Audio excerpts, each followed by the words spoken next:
Good morning and welcome to all of you. खूप दिवस gap पडलाय. कसे आहात?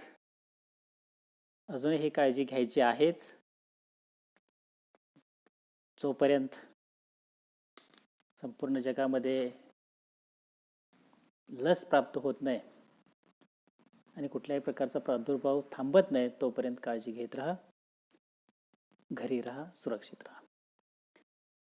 ऑनलाईन लेक्चर्समध्ये आपण कॉर्पोरेट अकाउंटिंगमधल्या तिसऱ्या टॉपिकमधलं ज्या नोट्स सेंड केल्यात त्या सर्वच्या सर्व तुम्ही लिहून घेतल्या असतील अशी अपेक्षा व्यक्त करतो. त्या तुमच्यासमोर असायलाच हव्यात, त्याशिवाय आपण त्या पुढचा भाग कंटिन्युअसली, मग तो फॉर्मॅट असेल, ॲडजस्टमेंट्स असतील आणि प्रत्यक्षात एक्झाम्पल सोडवणं असेल तर तो भाग करता येणं शक्य नाही आहे. त्यामुळे तुमच्यासमोर सुरुवातीलाच सेंड केलेला जो फॉर्मॅट आहे तो फॉर्मॅट तुमच्यासमोर असेल, किंबहुना तो समोर उघडून ठेवायचा, वही आपल्या समोर असावी आणि मग तो जो फॉर्मॅट आहे तो फॉर्मॅट आपण डिस्कस करत जाऊया. त्या फॉर्मॅटमध्ये काय काय आहे, प्रॉफिट अँड लॉस अकाउंटचा फॉर्म कसा आहे, बॅलन्स शीटचा फॉर्म कसा आहे. आत्तापर्यंतची आपली जी सवय होती, प्रॉफिट अँड लॉस अकाउंटचा फॉर्म म्हटले की ही एक बाजू ती एक बाजू, डेबिट साईड क्रेडिट साईड, वरती ट्रेडिंग अकाउंट असायचा, ग्रॉस प्रॉफिट काढायचो, तो पुन्हा प्रॉफिट अँड लॉस अकाउंटच्या क्रेडिटला यायचा आणि डेबिट साईडला मग सगळे काय खर्च असतील ते ओळीनं तुम्ही मांडत होतात. मग इन्शुरन्स असेल, रेंट असेल, सेलिंग एक्सपेन्स असतील, ॲडमिनिस्ट्रेटिव्ह एक्सपेन्सेस असतील, डिप्रिसिएशन असेल, सगळ्या प्रकारचे खर्च आपण प्रॉफिट अँड लॉस अकाउंटच्या डेबिटला लिहायचो आणि लास्टला जो बॅलन्स निघायचा तो म्हणजे नेट प्रॉफिट असायचं. आपल्याला तेच करायचं आहे. मांडण्याची पद्धत बदलते. कंपनी ॲक्ट जो 56 होता तो अमेंडमेंट होत होत होत बऱ्याचशा त्यामध्ये तरतुदी होत 2013ला पूर्णपणे बदलला गेला आहे. बहुतांशी त्यात बदल आले आणि त्या बदलानुसार आपल्याला जो प्रॉफिट अँड लॉस अकाउंटचा आणि बॅलन्स शीटचा फॉर्म बघायचा आहे तो असा असणार आहे. एक म्हणजे वरची मायना आहे तो मायना आहे असंच लिहावा लागेल. वही तुमच्या समोर पाहिजे, वहीत बघत व्हिडिओ बघायचा आहे.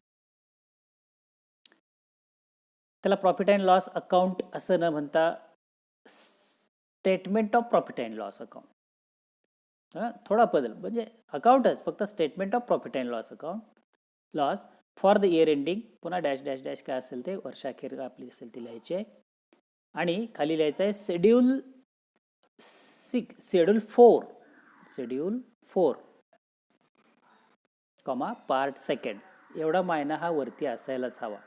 आणि नंतर मग कॉलम करताना बघितले बघा, रेफरन्स नंबर म्हणजे 1 2 3 4 आपल्याला टाकायचे, ते पर्टिक्युलर नंबर, नोट नंबर एवढ्यासाठी की सगळ्या ह्या ज्या गोष्टी आहेत त्या गोष्टी आपण इथं या चार्टमध्ये मांडू शकत नाही आणि म्हणून आपण त्याला नोट नंबर 1 2 3 4 म्हणायचं आहे आणि त्याची नोट आपण अकम्पेइंग नोट, त्याला जोडपत्र म्हणूया आपण, बाजूला करायचं. थोडक्यात वर्किंग नोट म्हणूया आपण, वर्किंग नोट बाजूला करायची आणि तो वर्किंग नोट नंबर असेल त्याला नोट नंबर आपण म्हणू. रुपीज कॉलम 2 आहेत. प्रत्यक्षात मागच्या वर्षीचे रुपीज या वर्षीचे रुपीज असे कम्पेअर करायचे असतात म्हणून दिलेला असतो, पण बहुतांशी आपल्याला मागच्या वर्षीच्या काय रुपयाचा प्रश्न येत नाही, त्यामुळं बऱ्यापैकी तो inner column rupees, outer column rupees असे आपण कॉलम आखत जाऊया. एकदा जस्ट फॉर्मॅट बघूया आपण आणि मग त्याच्या अकम्पेइंग नोट्स कशा असतील त्या बघा. आपल्याला क्रेडिट साईड आणि डेबिट साईड एवढी प्रॉफिट अँड लॉस अकाउंटची माहिती आहे. त्यातली क्रेडिट साईड म्हणजे आपल्या उत्पन्नाची बाजू असते, म्हणजे आपण ग्रॉस प्रॉफिट लिहिलेला असतो किंवा income from sale of some goods किंवा काही असेल ते क्रेडिटला लिहिलेलं असतं. हे सगळं क्रेडिट म्हणजे उत्पन्न असतं आणि त्यातनं डेबिटचे सगळे खर्च वजा जाता राहतं, तो प्रॉफिट अँड लॉस अकाउंटचा बॅलन्स असतो. आता इथं क्रेडिट साईडच्या ऐवजी काय केलं की upper side and lower side. तर सुरुवातीला जी पहिली अप्पर साईड आहे ते दोनच पॉईंट्स आहेत, रेव्हेन्यू फ्रॉम ऑपरेशन्स, त्याला आपण नोट नंबर 1 म्हणायचं आहे, आणि दुसरा आकडा आहे तो other income, note number 2. Credit बाजूला जे जे प्रॉफिट अँड लॉस अकाउंटचे असेल ते दोन्ही मिळून इथं येतं, रेव्हेन्यू फ्रॉम ऑपरेशन्स आणि अदर इन्कम. बस दोन, या दोन्हींची बेरीज म्हणजे क्रेडिट साईडची टोटल असते, ती टोटल रेव्हेन्यू झाले. म्हणजे वेगळं असं काहीच नाही, एक लक्षात घेत जायचं. क्रेडिट बाजू म्हणजे इथली सुरुवातीची बाजू, दोनच पॉईंट. आता यात आणखी काय काय असेल तर ते वर्किंग नोटमध्ये करायचं, इथं लिहायचं नाही. आणि तिसऱ्यापासून पुढं आहे ते खर्चाची बाजू म्हणजे डेबिट साईड. तिसऱ्यामध्ये सगळं मोडतं, एक्सपेन्सेस सगळं जे डेबिटला लिहितो आपण प्रॉफिट अँड लॉस अकाउंटच्या, फक्त कसंही असणार नाही. आपण तिथं कसं रेंट आलं पहिल्यांदा, चला रेंटला, इन्शुरन्स आलं इन्शुरन्सला, डिप्रिसिएशनला डिप्रिसिएशनला असं न घेता इथं ओळीनं जे असेल ते ओळीनं या पद्धतीनं घेत जायचं आहे. त्यामुळे एक्सपेन्सेस साईडला आपण जर बघितलं तर एक्सपेन्सेसमध्ये A B C D E असे पॉईंट्स आपण घेतलेत, पण नोट नंबरमध्ये आपण त्याला घेतले 3 4 5 6 7. काय काय आहे? कॉस्ट ऑफ गुड सोल्ड, त्यालाच आपण कॉस्ट ऑफ मटेरियल कन्झ्युम म्हणतो. आपण काय वापरलं त्याची आलेली कॉस्ट उत्पादनासाठीची. एम्प्लॉई बेनिफिट एक्सपेन्सेस म्हणजे या पॉईंट नंबर 4 मध्ये एम्प्लॉईसाठी झालेले सगळे खर्च ह्या 4 मध्येच आले पाहिजेत. Employee benefit expenses. आता इथं लिहायला जागा असत नाही, मग त्याची वर्किंग नोट बाजूला करायची 4 नंबरची एम्प्लॉई बेनिफिट एक्सपेन्सेसची. म्हणजे आपण सॅलरी असतील, वेजेस असतील किंवा त्यांच्यावर केलेला अन्य खर्च असेल, पी एफसाठी आपण वर्गणी भरलेली असेल आणि कुठल्याही स्वरूपाचा खर्च केला असेल तो खर्च हा एम्प्लॉई बेनिफिट एक्सपेन्सेसमध्ये घ्यायचा वर्किंग नोटमध्ये बाजूला. फायनान्स कॉस्ट 5 नंबरमध्येच यायला पाहिजे. 6 नंबरलाच डिप्रिसिएशन अँड अमोर्टायझेशन एक्सपेन्सेस असायला पाहिजेत आणि 7 नंबरला हे अदर एक्सपेन्सेस राहिलेले असतील ते घ्यायचे. अशी सगळ्यांची बेरीज केली 3 4 5 6 7ची की टोटल एक्सपेन्सेस म्हणजे डेबिट साईड असेल. म्हणजे 2 बाजू करण्याऐवजी एकाखाली एक. आता वरती आपण 1 आणि 2ची बेरीज केली, त्याला टोटल रेव्हेन्यू म्हटलं म्हणजे एकूण उत्पन्न आहे आणि हा सगळा 3 नंबरचा म्हणजे टोटल एक्सपेन्सेस आहेत. मग उत्पन्नातनं खर्च वजा गेला, 4 नंबरचा आकडा आला profit or loss before tax. Tax भरण्यापूर्वीचा आपला हा प्रॉफिट आला. एक्झाम्पलमध्ये टॅक्सचं पर्सेंटेज किंवा अमाऊंट दिलेली असते ती यातनं लेस करायची, लेस टॅक्सेशन, आणि मग जो राहतो तो profit and loss account after tax. Tax भरल्यानंतरचा आमचा या वर्षीचा कंपनीचा प्रॉफिट एवढा आहे. तो मग काय असेल तो आपण ॲडजस्टमेंटनुसार पुढं घ्यायचा असतो. असा हा शॉर्टमध्ये फॉर्मॅट आहे. अर्ध्या पानात फॉर्मॅट बसतो. फक्त त्याच्या पुन्हा अकंपेइंग नोट्स करायच्या. आता अकंपेइंग नोट्स म्हणजे काय, तर याचंच आपण डिटेल्स बाजूला करणार. For example revenue from operations. Revenue from ऑपरेशन्समध्ये काय येतं ते इथं अकंपेइंग नोट्समध्ये अकंपेइंग नोट्स असं त्याला नाव द्यायचं आणि प्रॉफिट अँड लॉस अकाउंट कंसात म्हणून पर्टिक्युलर रुपीज 2 कॉलम करायचं. त्यातला 1 नंबर रेव्हेन्यू फ्रॉम ऑपरेशन्स. काय येतं revenue from operations? Just sales. जे ट्रेडिंग अकाउंटमध्ये लिहित होता ते इथं प्रॉफिट अँड लॉस अकाउंटमध्ये घ्यायचं आहे रेव्हेन्यू फ्रॉम ऑपरेशन्स म्हणून. सेल्स घ्यायच्या इनर कॉलममध्ये, त्यातनं लेस सेल्स रिटर्न. रिटर्न आउटवर्ड म्हणतो आपण, सॉरी रिटर्न इनवर्ड, विकलेल्यातला माल परत आला रिटर्न इनवर्ड किंवा सेल्स रिटर्न म्हणतो, ते असतील तर वजा करायचे, आउटर कॉलमला सेल्स घ्यायच्या. म्हणजे ते तिथं करण्याऐवजी ते इथं करायचं. आणि बी मध्ये घेतलं की अदर ऑपरेशन रेव्हेन्यू. इतर काय तुम्हाला मिळालं असेल उत्पन्न तर ते. मग इतर उत्पन्न मग डिव्हिडंड मिळालेलं असतं, dividend received, commission received, rent received, कुठल्याही गोष्टी रिसिव्ड म्हणून काय दिल्या असतील एक्झाम्पलमध्ये तर त्या सगळ्यांची बेरीज म्हणजे अदर ऑपरेशन रेव्हेन्यू. असे हे जे 2 घटक आहेत, पहिला आणि दुसरा, रेव्हेन्यू फ्रॉम ऑपरेशन आणि अदर इन्कम, ह्या त्याची ही नोट झालेली असेल तयार आणि ह्या नोटप्रमाणे जी बेरीज येईल ती रेव्हेन्यू फ्रॉम ऑपरेशनच्या समोर घ्यायची आहे. अदर रेव्हेन्यू इन्कम असतील तर तिथं घ्यायचे. अदर इन्कम आपण हा जो दुसरा आपण घटक घेतला इथं अदर इन्कम, त्या अदर इन्कममध्ये काय काय येऊ शकतं तर interest received, dividend received, transfer fee, non operating income, commission received, apprentice premium received, sale of scrap, sale of ज्याला आपण रद्दी कागद वगैरे किंवा स्क्रॅप मटेरियल असेल हे विकलं, असं कुठल्याही स्वरूपाचं किरकोळ उत्पन्न असेल तर ह्या सगळ्या गोष्टींचा समावेश 2 नंबरच्या अदर इन्कममध्ये घ्यायचा आहे. इथं आपल्याला ह्या फॉर्मॅटमध्ये जागा असत नाही, फॉर्मॅट शॉर्टमध्ये बसवायचं आहे, म्हणून त्याची एक नोट बाजूला करायची, त्या ठिकाणी तो दाखवायचा. तिसरा भाग आहे आता आपण खर्चाची लिस्ट चालू होते. त्या खर्चाच्या लिस्टमध्ये तिसरा आकडा पहिला आहे आपला cost of goods sold. Cost of goods सोल्डची आपण यापूर्वी पण वर्किंग नोट करत होता, आठवत असेल तर बघा, अगदी FYला म्हणा किंवा 12वीला कॉस्ट ऑफ गुड्स सोल्ड हे असायचं, त्याची वर्किंग नोट छोटीशी करायचो. काय असतं कॉस्ट ऑफ गुड्स सोल्ड म्हणजे? हा फॉर्मॅट भेटला की लक्षात येईल. 1 ट्रायल बॅलन्समध्ये दिलेला ओपनिंग स्टॉक आधी घ्यायचा इनर कॉलममध्ये, त्या ओपनिंग स्टॉकमध्ये ॲड परचेसेस, लेस रिटर्न आउटवर्ड असतील तर वजा करूनच राहिलेले डायरेक्ट परचेसेस घ्यायचे. म्हणजे ओपनिंग स्टॉकमध्ये परचेसेस ॲड करायचे, कॅरेज इनवर्ड ॲड करायचे, फ्रेट असेल तर ॲड करायचं, ऑक्ट्राय असेल तर ॲड करायचं, वेजेस असेल तर ॲड करायचं. सगळं जे आपण कॉस्ट ऑफ गुड्स सोल्डची वर्किंग नोट यापूर्वी करत होता, FYमध्ये असेल, 12वीमध्ये असेल, तीच आहे, फक्त बाजूला करायची आहे वर्किंग नोट. आणि त्या वर्किंग नोटमध्ये opening stock plus purchases plus octroi plus carriage plus freight plus wedges ह्या सगळ्यांची बेरीज आणि त्यातून लेस काय तर लेस गुड्स लॉस बाय फायर, आगीमुळं माल नष्ट झाला असेल, goods distributed as free sample, मोफत वाटला असेल सॅम्पल म्हणून तर, आणि क्लोजिंग स्टॉक असेल तर क्लोजिंग स्टॉक, ह्या 3 गोष्टी वजा करायच्या. जे राहील ते म्हणजे कॉस्ट ऑफ गुड्स सोल्ड. लक्षात आलं?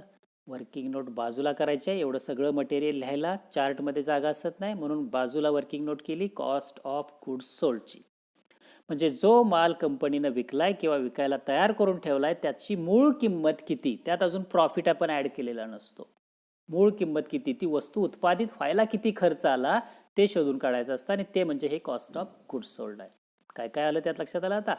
ओपनिंग स्टॉक अधिक खरेदी, आणि खरेदी बरोबर खरेदीच्या वेळी होणारे सगळे खर्च म्हणजे carriage inward, freight, wedges, octroi, हे खरेदी करून आणतानाचे खर्च सगळे आहेत, हे सगळे त्यात ॲड करायचे. आणि झालेल्या एकूण बेरजेतून goods loss by fire, goods distributed as free sample आणि क्लोजिंग स्टॉक ह्या 3 गोष्टी वजा करायच्या. जे राहील ते कॉस्ट ऑफ गुड्स सोल्ड म्हणजे इथला एक्सपेन्सेसमधला पहिला आयटम. वहीमध्ये बघायचा, पण चार्ट समोर पाहिजे. एक्सपेन्सेसमधला पहिला जो लिहिला आहे कॉस्ट ऑफ गुड्स सोल्ड किंवा कॉस्ट ऑफ मटेरियल कन्झ्युम्ड, 3 आकडा लिहिला आहे, त्याचं हे डिस्कशन असेल. आता दुसरा त्यातला पुढचा भाग आहे तो एम्प्लॉई बेनिफिट एक्सपेन्सेस. त्यात काय येतं एम्प्लॉई बेनिफिट एक्सपेन्सेसमध्ये, पुन्हा पुढे जायचं नेक्स्ट पार्टमध्ये आपण एम्प्लॉई बेनिफिट एक्सपेन्सेस 4 नंबर.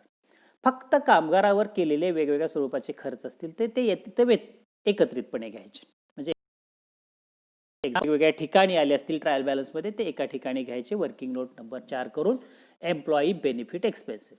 मग सॅलरी आहे, स्टाफ वेलफेअर एक्सपेन्सेस, स्टाफसाठी केलेला खर्च आहे, कॉन्ट्रीब्युशन टू प्रॉव्हिडंट फंड, त्यांच्या PF अकाउंटसाठी आपण, PF आहे ना भविष्य निर्वाह निधी कर्मचाऱ्यांचा असतो, त्याला कंपनीनं काय वर्गणी भरली असेल तर ती वर्गणी म्हणजे एक कंपनीचा खर्च आहे. कामगारांसाठी केलेला खर्च आहे तो इथं घ्यायचा. पेन्शन फंड, कामगारांच्या निवृत्ती वेतनासाठी काही खर्च केला असेल तर तो घ्यायचा. वर्क्स मॅनेजर सॅलरी, मॅनेजरचे पगार असतील, कुठलाही सॅलरी, खरं तर कुठल्याही स्वरूपाची कामगारांना दिलेली सॅलरी असेल, ह्या सगळ्या सॅलरीचा आणि कामगारांवर केलेल्या खर्चाचा भाग एकत्रित घ्यायचा, तो असेल एम्प्लॉई बेनिफिट एक्सपेन्सेस. त्याच्या पुढे आहे ते फायनान्स कॉस्ट आहे. आपण आता प्रत्येक वेळी चार्टमध्ये जायची काही गरज नाही मला, तुम्ही तुमच्या पुढे असेल वहीमध्ये, त्या चार्टमध्ये बघा पुढचा आयटम आहे एम्प्लॉई बेनिफिट एक्सपेन्सेसच्या खाली फायनान्स कॉस्ट. काळजी काय घ्यायची आहे बघा, आता हे सगळं प्रॉफिट अँड लॉस अकाउंटच्या डेबिटचं आहे, म्हणजे 5-4 मध्ये गेलं तर चुकतही एक्झाम्पल आपलं, पण आपल्याला ह्या आता 2013च्या फॉर्मॅटनुसार तो खर्च तिथंच पाहिजे.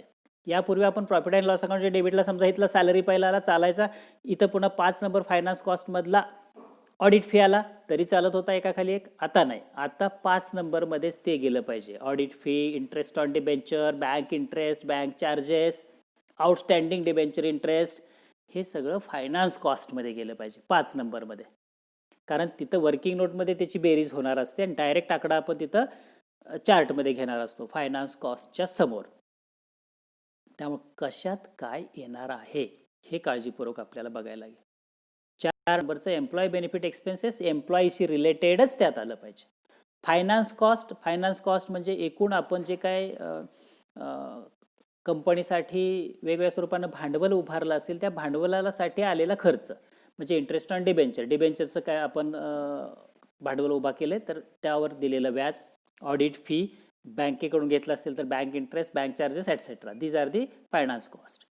म्हणजे 5 नंबरमध्ये फायनान्स कॉस्ट हेच आकडे आले पाहिजेत. 4 नंबरमध्ये एम्प्लॉईशी रिलेटेड असतील तेच आले पाहिजेत.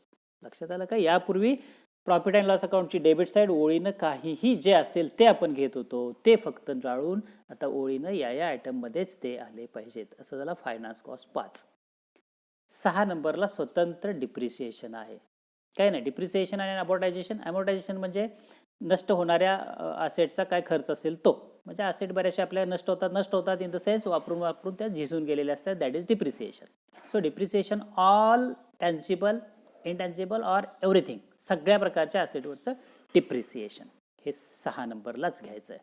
आणि लास्टला 7 नंबरला राहतं ते अदर एक्सपेन्सेस. 7 अदर एक्सपेन्सेसमध्ये मग सगळे राहिलेले आता बाकीचे ह्यावरती 6 नंबरपर्यंत बसलेले सगळे खर्च सोडून जे राहतील ते सगळे ऑदरमध्ये घ्यायचे आहेत. मग फ्रेट आहे, कॅरेज आहे, रेंट आहे, टॅक्सेस आहे, directors remuneration, repairs and maintenance, insurance, advertising, printing, stationery, electricity, lighting, production expenses. या व्यतिरिक्त समजा बॅड डेट्स असतील तर बॅड डेट्स. मग बॅड डेट्समध्ये 3 प्रकार असू शकतात आपला. नवीन बॅड डेट्स, जुना RDD. तर न्यू बॅड डेट्स ॲड करायचे असतात, ओल्ड RDD लेस करायचे असतात. तो भाग असेल. डिस्काउंट ऑन डिस्काउंट असेल, ट्रॅव्हलिंग एक्सपेन्सेस असतील, जनरल एक्सपेन्सेस असतील. असे ह्या सगळ्या स्वरूपाचे खर्च हे अदर एक्सपेन्सेसमध्ये येतात. आता इथं अदर एक्सपेन्सेसमध्ये पहिल्यांदाच तुम्ही फ्रेट, कॅरेज आउटवर्ड वगैरे बघितलं. हे फ्रेट आणि कॅरेज आउटवर्ड आहे, म्हणजे विकलेल्या मालासाठी झालेला खर्च. एक लक्षात घ्यायचं, फ्रेट अँड कॅरेज आउटवर्ड. आणि आपण कॉस्ट ऑफ गुड सोल्डमध्ये घेत होतात. कॉस्ट ऑफ गुड सोल्डमध्ये आपण जे घेत होतात तो फ्रेट अँड कॅरेज इनवर्ड. परचेसेसवरचा जो असतो ना कॅरेज, फ्रेट, हे इनवर्ड. माल आपण खरेदी करून आणताना होणारा खर्च हा कॉस्ट ऑफ गुड सोल्डमध्ये येतो, आणि विकताना झालेला खर्च असेल तो इथं अदर एक्सपेन्सेसमध्ये जातो. हे लक्षात असू द्या. ह्या सगळ्या खर्चांची बेरीज करायची. असे हे वर्किंग नोट बाजूला करायची. त्याला अकम्पेइंग नोट्स असं म्हटलं जातं. अशा अकम्पेइंग नोट्स 1 ते 7 करायच्या. आणि ह्या अकम्पेइंग नोट्समधून आलेले आकडे म्हणजे वर्किंग नोटमधून आलेले आकडे डायरेक्ट आपल्या ह्या चार्टमध्ये त्या आकड्याच्या समोर इथं घेत जायचं. आणि मग पहिल्या 2 आकड्यांची बेरीज, दुसऱ्या 3 ते 7 पर्यंतची बेरीज. पहिला म्हणजे उत्पन्न, दुसरा म्हणजे खर्च. उत्पन्नातून खर्च वजा होतील. प्रॉफिट किंवा लॉस बिफोर टॅक्स असेल, टॅक्स वजा केल्यावर आफ्टर टॅक्सचा प्रॉफिट अँड लॉस अकाउंटचा बॅलन्स राहिलेला असेल. या स्वरूपानं आपल्याला प्रॉफिट अँड लॉस अकाउंट तयार करावा लागेल. थोडंसं सुरुवात होताना कॉम्प्लिकेटेड वाटेल, एकदम सोपा टॉपिक आहे. केअरफुली पहिल्यापासून लक्ष द्या, व्यवस्थित समजेल. फक्त दिलेल्या सगळ्या नोट्स ओळीनं लिहिलेल्या असल्या पाहिजेत. हा फॉर्मॅट, त्याच्याजवळ अकम्पेइंग नोट्स. तुम्ही पुढच्या पिरियडला आपण बॅलन्स शीटचा फॉर्मॅट आणि त्याच्या अकम्पेइंग नोट्स काय आहेत त्या बघूया, आणि मग ॲडजस्टमेंट्स आणि नंतर एक्झाम्पल्स बघू जाऊया. तोपर्यंत धन्यवाद. Stay home, stay safe.